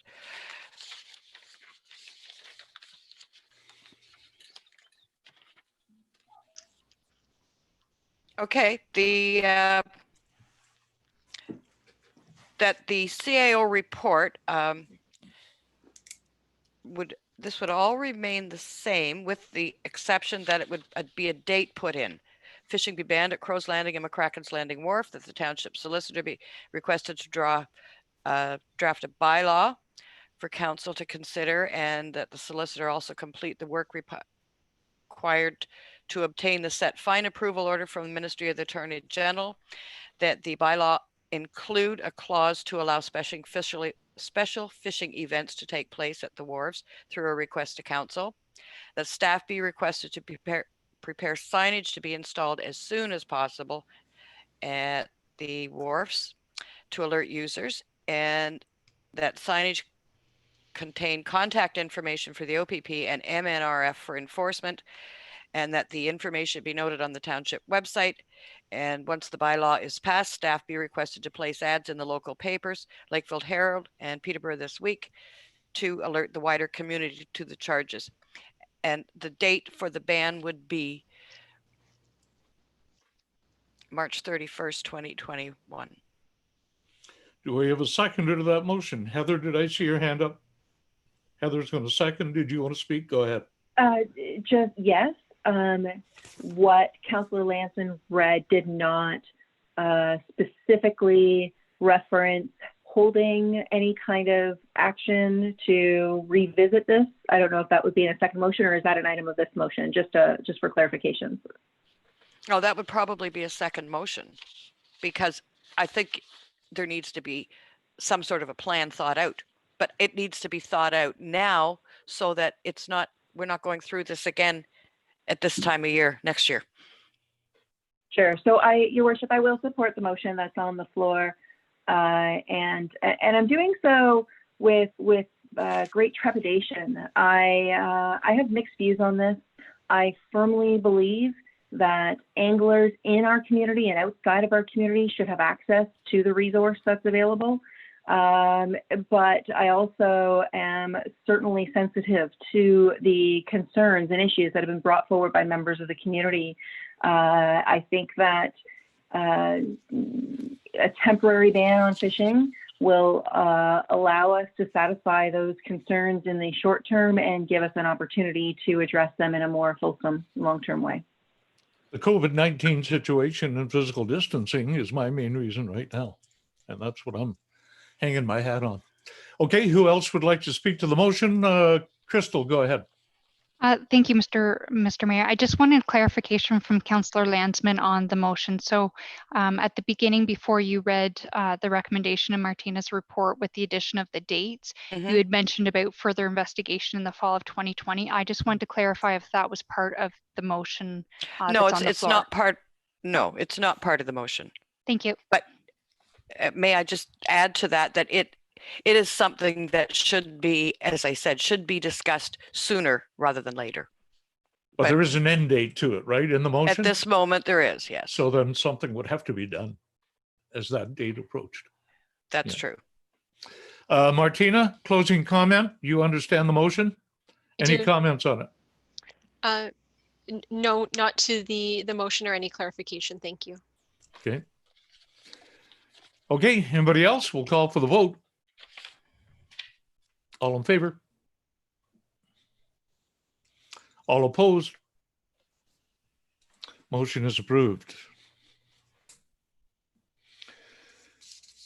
Sidewalks, Main Street Revitalization Project. Jake, you're going to be talking about this subject that we've dealt with, I think, at least 3 or 4 times, but I guess we're doing it again. Go ahead.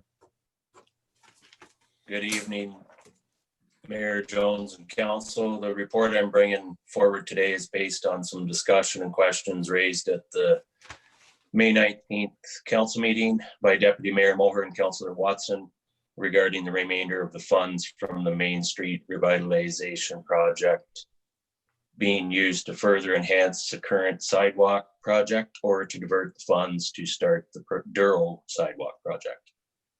My recommendation is that the Public Works report dated June 9th, 2020 regarding sidewalks and the Main Street Revitalization Project be received for information that the remaining funds of approximately $5,218.10 from the current Dummer sidewalk project be used to add or repair an additional section or sections of sidewalk at the current Dummer project location, and further that the Douro sidewalk project be budgeted for in the upcoming 2021 budget as a complete project. There's no financial impact in the current fiscal budget. However, this will have to be noted in the 2021 Capital Works project or budget. I'd be happy to answer any questions if there is any. Okay, thank you, Jake. Questions, comments, motion? Carl? Support the motion. Move the recommendation. Seconder? Heather? Yes, Your Worship, Discussion. I'll second that. No discussion? But no, Call it for the makes- vote. All in favor. All in favor? All opposed? Motion is approved. Amend the delegation of power duties bylaw and the zoning bylaw amendment applications. And Crystal, you're going to talk about this. It's a bit of a housekeeping issue to allow us to get through things here. Go ahead. Thank you, Mr. Jones. So this is kind of twofold. So COVID-19 has made us realize that some of our processes can be updated. One of which is council has the authority to delegate any of their powers and duties. The Planning Act states that within 30 days of receiving a zoning bylaw amendment application, a response needs to be given to the applicant in regards to the completeness of their application. This is one area that I think that would be appropriate for council to amend the delegation and powers and duties bylaw so that staff can take on that process. The other process, the notice and the public meeting and all that would remain the same, but it would just allow the clerk planning coordinator to say, yes, we've received a complete application and allow the processing to start, or say, no, we need additional information to continue the process. My recommendation is before you, it's to receive the report that was included in the agenda package that was posted on the township website, and that bylaw 2020-32 be passed at the appropriate time during the meeting to delegate the clerk planning coordinator the authority to respond to the completeness of zoning bylaw amendment applications. The financial impact, staff time, you're going to save some staff time, so I don't have to write a report telling you all the information and then be sent to council, and it's going to save the applicants 2 weeks time on the notice provisions as well. Yeah. So this is when we deem the application complete and go through that whole Yep. thing. It's only common Yes. sense. Yeah. Tom? Yeah, I'm going to move the recommendation with a comment after it's seconded. I'll Sheila, second you'll it. second it? I will. Go ahead. Yeah, no, I think this makes total sense because it wouldn't come to council if it wasn't complete in the first place. And that's all we actually do is That's right. deem it complete and then it Yeah. goes back. So I think it's just a kind of a red tape that we can cut. And how many times have we talked about how red tape really affects these things nowadays? So Yeah. I'm all for it. Okay, we do have a motion on the floor. Anybody else? Nope. Call for the vote. All in favor? All opposed? Motion is approved. Active investigation policy. Brian, are you still on the line? Yeah, There he I'm is. here. Good. Do you want to review that for us, please? Certainly. So following the conclusion of a recent investigation that we had, our legal teams recommended that we have a new policy be created for active investigations, which would establish some clear guidelines for the involvement of staff and council members during the investigations which are being undertaken by building department staff. This policy would promote the fair and equitable treatment of all individuals, including those persons or properties who may be potentially in a position of non-compliance with any municipal bylaw or statute or regulation. The policy will ensure that the review of an individual, corporation, or property is not compromised by the involvement of council members, or staff who are not operating under the powers, duties, and obligations of a provincial offences officer. And the policy will establish the criteria for the invocation of the active investigation policy, which will establish the responsibilities for all staff, council, and council members who may or may not have been involved in dealing with the subject person, corporation, or property. I know it's a lot to unload, but basically the conclusion is that this policy has been drafted to provide very clear instruction as to how staff, council, and council members should engage in interactions with persons, corporations, or properties who are under investigation for potential non-compliance with municipal bylaws or any other statute or regulation. And my recommendation is that the building department report 2020-05 be dated June 9th, 2020, regarding the active investigation policy be received, and that policy number P8, which is attached, and further that this policy become effective immediately. And just to touch on the financial impact, this policy could potentially save the municipality and their employees, as well as staff, that includes staff and council members, from significant legal fees, either through a failed legal action or any civil lawsuits filed against them directly. I'm open for any comments or questions if anyone has any questions about the policy. Go ahead, Sheila. Yes, thank you for that report, Brian. I would make a motion to follow the recommendation, and if somebody would second it, I do have a question. Sheila's going to make that motion. Anyone would like to second it? Tom? Go ahead, Sheila. Through you to Brian, does this mean the letter that you have as your Appendix A in the report, would that be coming to council and to staff if there was a problem arose that we may or may not know about? That's through your worship. That's correct. So yeah, in the event of the invocation of the policy, staff and council would receive this bodied email providing the list of the corporations, individuals, or properties that are under investigation. That way, then everyone is made aware of a pending investigation that's being undertaken. It doesn't mean that charges are going to be laid against that person. It just means that we're investigating. Okay. And it's just to make everyone aware, and then everyone's up to speed on what's going on. It doesn't delve into the details of it because obviously that would all be confidential information that may not be part of the report and that sort of thing. But it's basically just to remind people of the policy and invoke that policy. Okay, thank you. Heather? Through you, your worship, just a question of staff.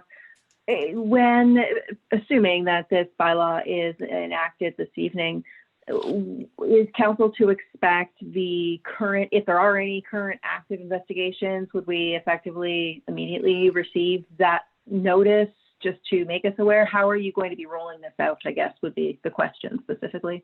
Yeah, through your worship, I would invoke the policy once it becomes effective. I probably won't do it tonight. I'll probably do it tomorrow morning. But I would send an email out, assuming that this policy is approved. There are 2 active investigations that we're undertaking right now. So I would just follow the policy and make everyone aware of that.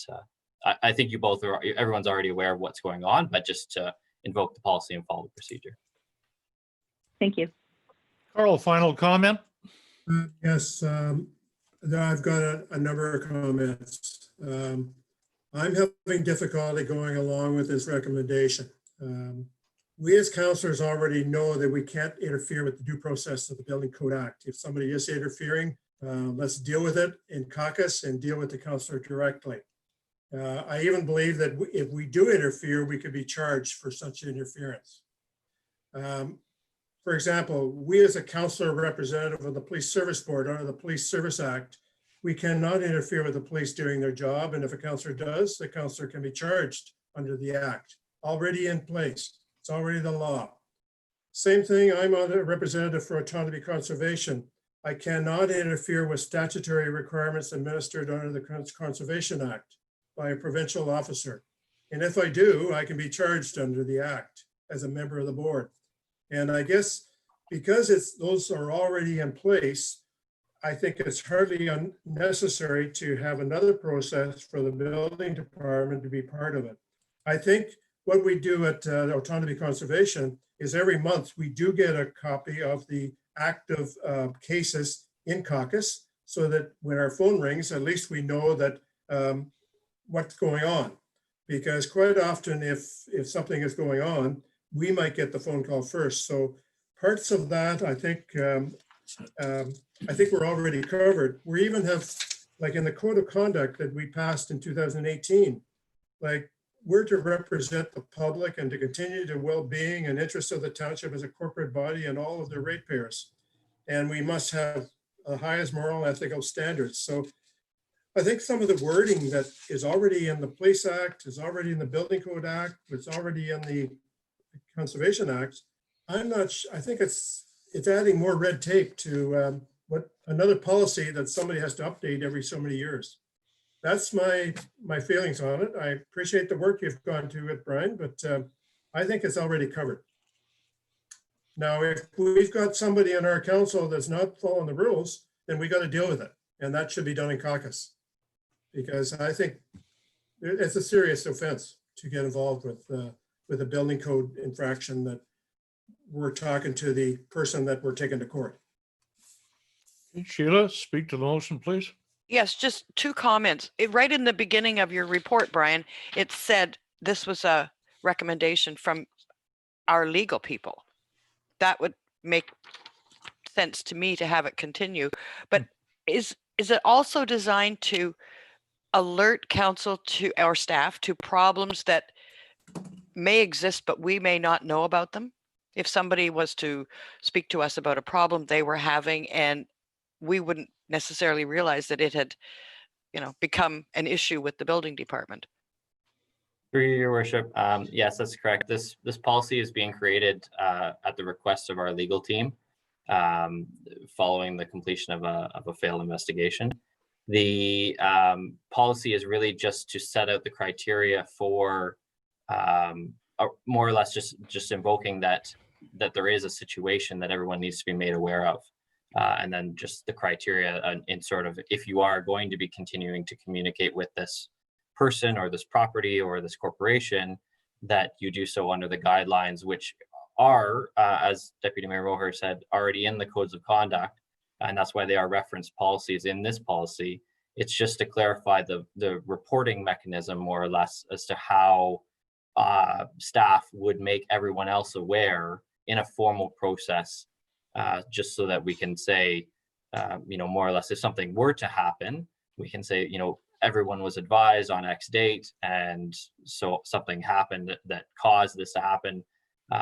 Because what can ultimately happen as a result of something is that, say, anyone, it doesn't have to be council necessarily, it could be staff. If someone were to get involved in the middle of an investigation unknowingly, because you wouldn't have a mechanism of me telling you that I was doing an investigation on somebody, and I brought charges against that person, and those charges were ultimately withdrawn due to the staff or council interaction, the proponent or the individual who was being charged would have the right to make a civil lawsuit against the individual and the township so named. And that it's really about preventing liability for those individuals and the township as a greater whole, so that we don't get involved into lawsuits unnecessarily.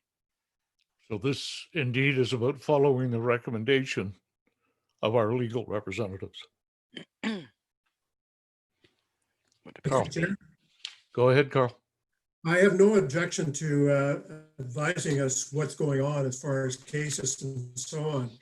But I think to suggest various things about what we shouldn't do or not do, I think those are already covered in other existing policies, in my opinion.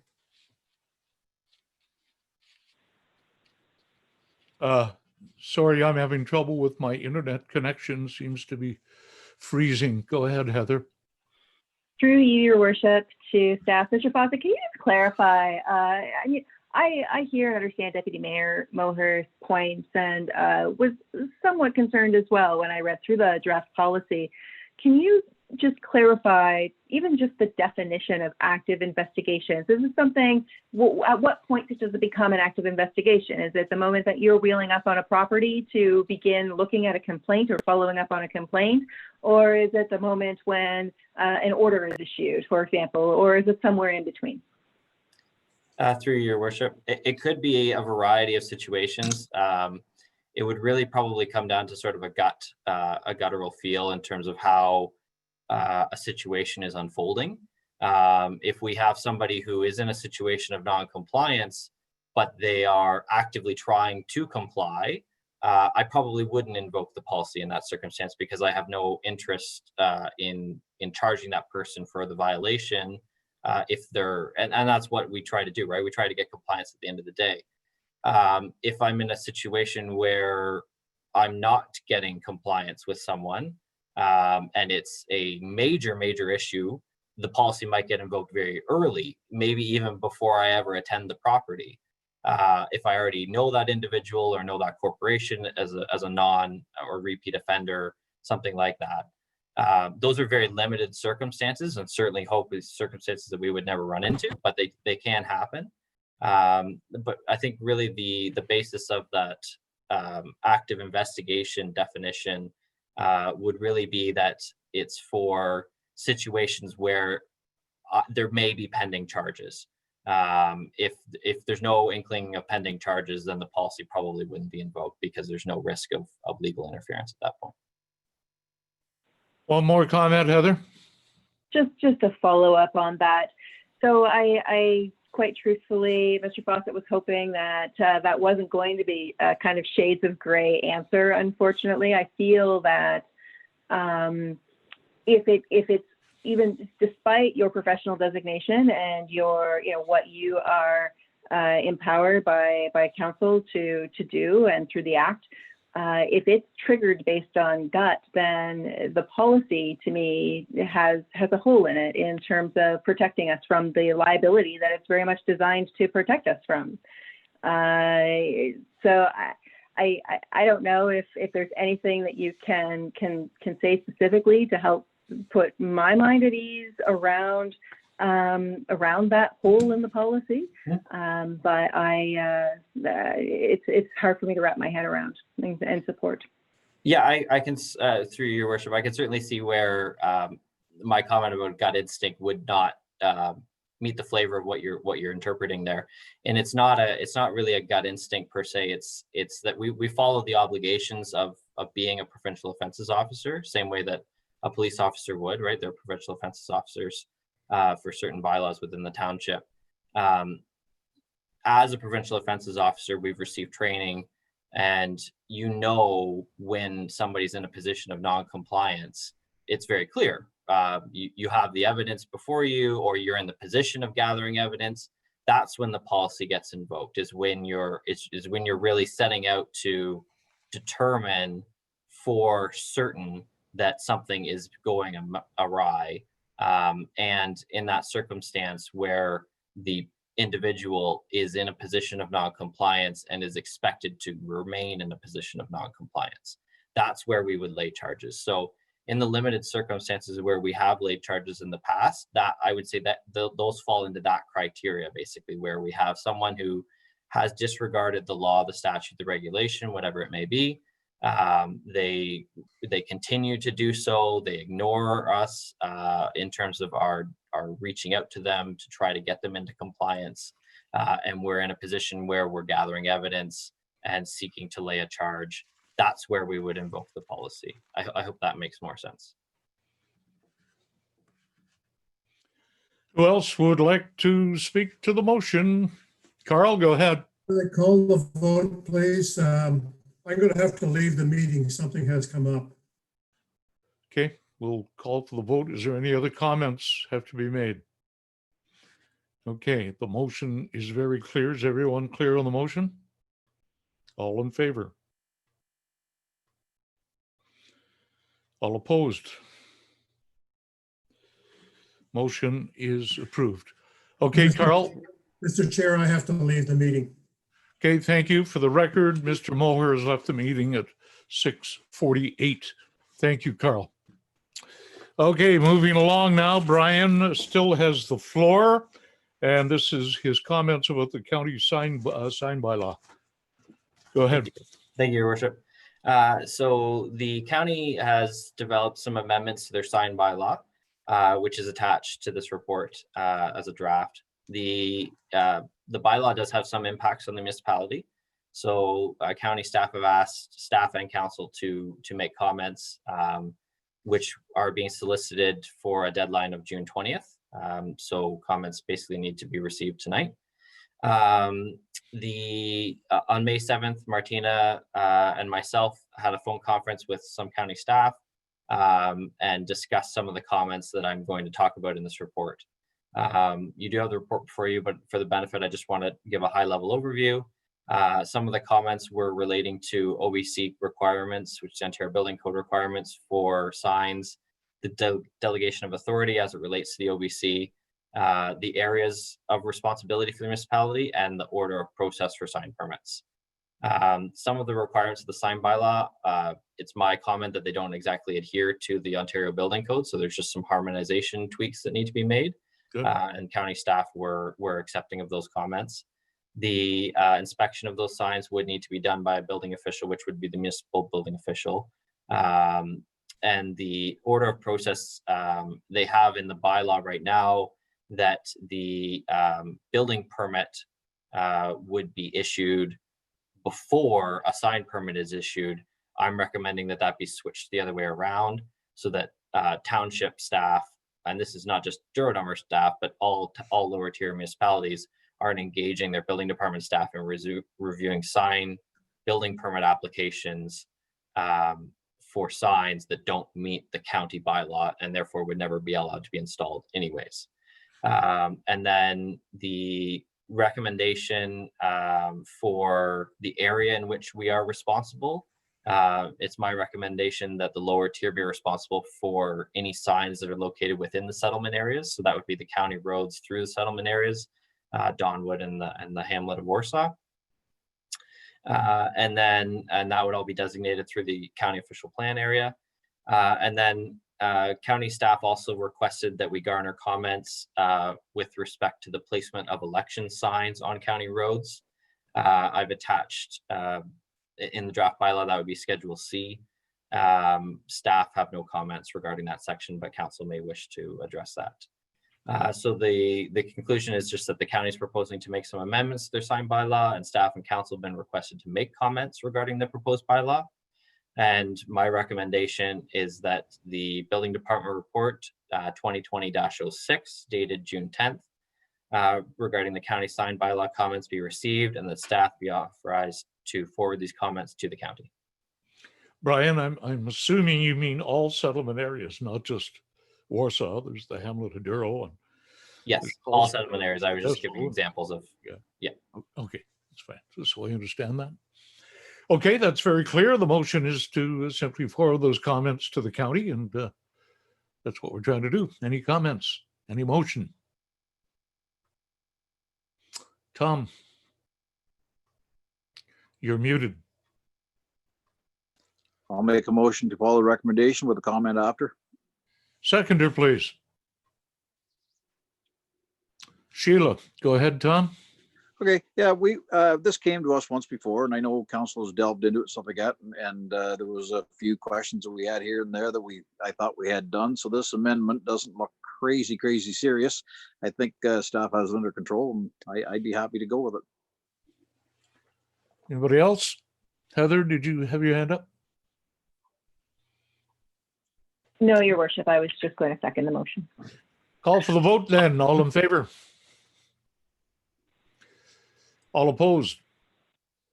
And no, you can't vote, Brian. Motion is approved. Thank you. Thank you.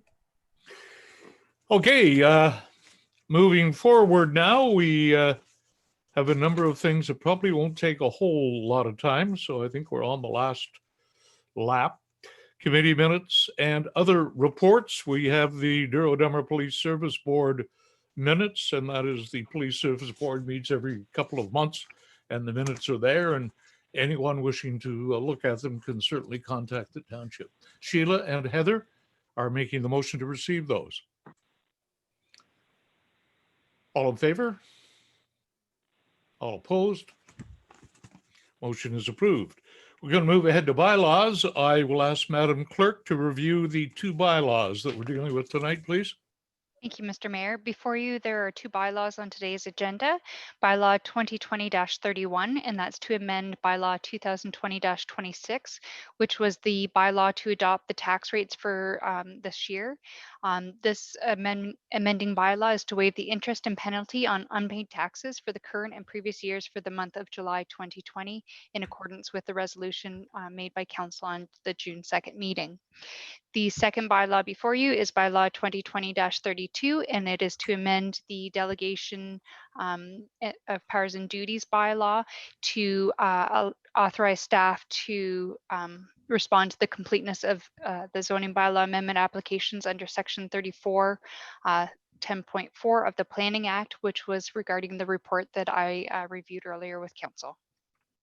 Okay, thank you. One motion for both bylaws then, please. Heather. I'll Second. move to. Motion to approve the two bylaws? Yep. Heather? Okay. And Sheila is the seconder. Any discussion? All in favor? All opposed? Motion is approved. Action items, we have some correspondence, and I'm going to let Madam Clerk give a very brief summary of what we're dealing with. The first is from the Alcohol and Gaming Commission of Ontario. So, Crystal, I'll let you take the four action correspondence, please. Okay, thank you, Mr. Mayor. 12.1 is from the Alcohol and Gaming Commission of Ontario, the AGCO, and this correspondence is regarding Ontario amending Regulation 719 under the Liquor License Act to support liquor sales licensees in temporarily extending their patios and provide additional flexibility for the location of tied houses. 12.2 is from the City of Brantford. It's a resolution to request the federal and provincial governments to formally declare March 17th to be Essential Workers Day to honor all of the essential workers who sacrificed so much during the COVID-19 pandemic. Item 12.3 is from John Douglas, and it's an email to express concerns with Douglas and Rock Roads.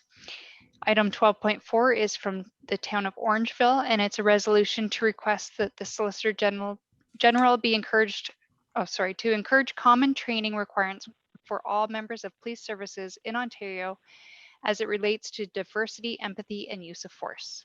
Okay, that's the four items of action correspondence. We'll take one at a time. Heather, go ahead. Oh, Your Worship, I was going to try and loop a couple here together. Okay, go ahead. Just a point of order, I believe the report 12.1 letter from AGCO was not attached to our agenda package, or I'm not seeing it. I don't know if perhaps if that's just me. Okay, but Crystal, can you clear up that point of order? I'm just going to take a look at the agenda online here just to see. Bear with me, sorry.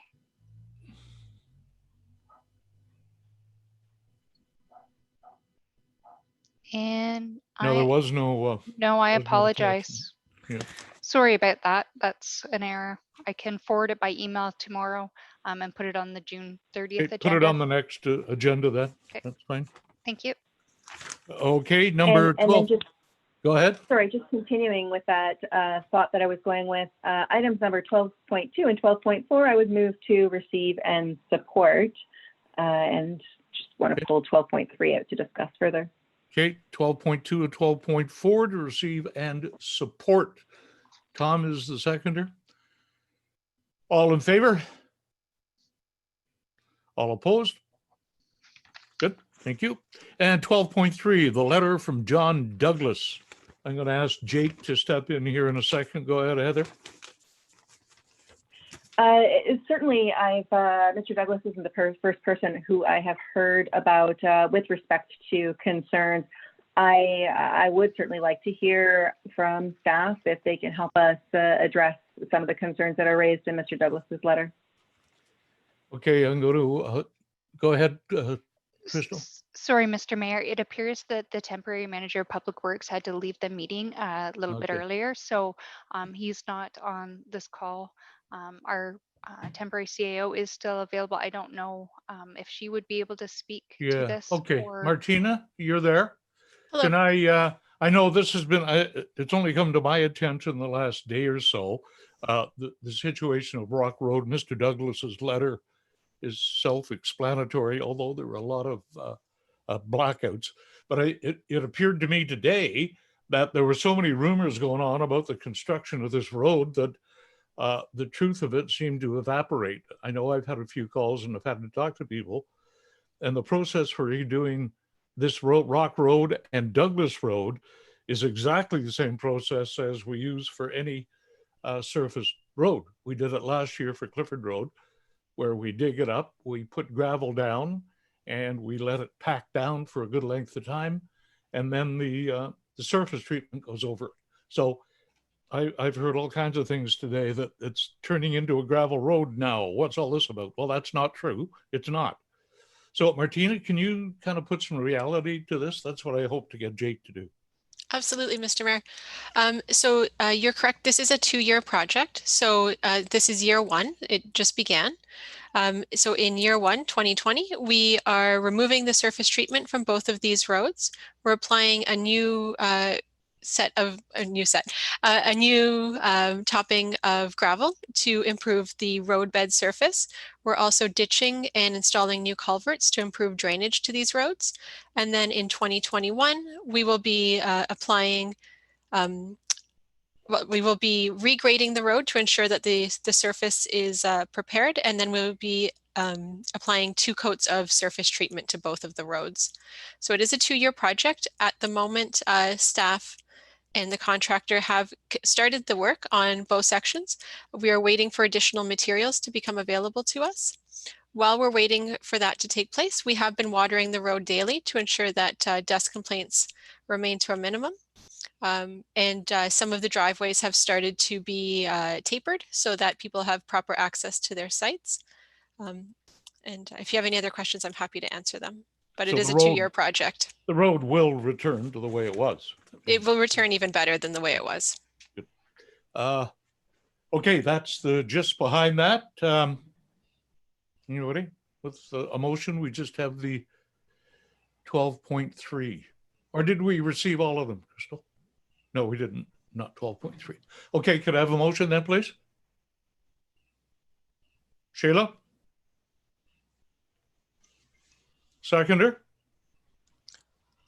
Everyone's muted. Heather? Go ahead. So I was just The moving motion the second. would. Sorry. Go ahead, Heather. I have thought Everybody's, Councillor I think there's a Lansman lot of had- internet stuff going on tonight. Yeah, I thought that Councillor Lansman had moved the motion, so I was about to second that, but it Oh, looks like okay, Councillor fine. Lansman may want to speak to the motion, so I will Go ahead. sit quiet for a moment. Okay, we're all okay then? We'll vote on the vote? Did you get the motion? Yeah, everyone's breaking up here. I'm sorry, it's hard to even follow the. Okay, It's my hard to follow motion the conversation. would be to have staff contact Mr. Douglas and explain the situation and possibly have a little brochure or something, not a brochure, a letter prepared in case anybody else asks the same questions. I wouldn't mind doing a mailbox stuff all along that route, to be honest with you. Just the facts. There's way too many. That would rumors. work. Yeah. Is that your motion then, Sheila? Yes. Okay. And Heather, is that the motion you're seconding? I will most certainly second that. And we're all okay then to vote? Nod your heads? Yes. Okay, good. Yes. There's just a significant delay here in the visuals. All in favor? All opposed? Motion is approved. Okay, information items. Crystal, if you would just review quickly a few of the information items you received. Yes, Mr. Mayor. So there are 3 items. 13.1 is from the Autonomy Conservation. Their annual report is now available online. 13.2 is from the City of Peterborough. It's a notice of official plan and zoning bylaw amendments to a property on Armour Road. This development is proposing to amend the official plan and zoning bylaw to allow for a high-density multi-unit residential supporting a maximum of 76 units and a maximum building height of 7 stories with surface parking facilities. And 13.3 is from John and Anita Earnshaw. It is an email of appreciation for the installation of speed limit signs on Division Road. Good. Okay, thank you. A motion then to receive. Motion to receive all 3. Okay. Sheila and Tom. All Just in before favor? you call, No, before go you ahead. call the vote, Your Worship, sorry. Go ahead. I would just like to comment, thank staff and council for supporting 13.3 Division Road speed reduction. I've actually, Mr. and Mrs. Earnshaw aren't the only people who have commented favorably. I've heard from a number of residents since the signs were installed within the past week, and residents are quite satisfied with that. So thank you to staff for moving forward with that. And there's always some residents who aren't happy with that. I've heard from them this week as well, but that's the way it goes. Okay, Yes. the motion's on the floor. All in favor? All opposed? Motion is approved. Okay, accounts to the 8th of June. We got sent accounts a little earlier on today. Could we have a motion, please? Go ahead, Heather. Your worship, this is the item that I have pecuniary interest Oh, on. I don't okay, know sorry. if we want to separate out that particular line in the report. Okay, we'll or take if I- everything but Heather's, except Heather's item. Everything except Heather's item. Motion, please, so I Tom, will- to receive the accounts, everything but Heather's item. Yeah, and you're second that. muted. Yes, And and Sheila pay. is the seconder. All in favor? Okay, all opposed? Okay, for the record, Heather is now leaving the proceedings. She's going to click off and she's not involved in any of the discussion. We can't even see her. A motion, please, Tom? Yes, I'll make a motion to pay the balance, to And receive and Sheila? pay the balance. Second. All in favor? Motion approved. Please call Councillor Watson back to the screen. There she is. No notices of motion. Any community announcements anyone has? There's not too many events we get to announce, I'm afraid, the way it's going. No closed session. We have a confirming bylaw 2020-33, a motion, please, for that bylaw. Tom and Sheila. All in favor? All opposed? Motion approved, and a motion to adjourn, please, Heather and Sheila. All in favor? All opposed? Okay, that concludes our meeting here on the 16th of June, 2020. To all of you watching live on YouTube or the recorded version, thank you for being with us, and we'll be back at our next council meeting. Please stay tuned to our YouTube channel. Thank you all very much. Remember, our state of emergency is still ongoing. Please, everyone, obey the physical distancing, and we need to get through this together. Please stay safe. Thank you all very much, and good night. Good night. Night all.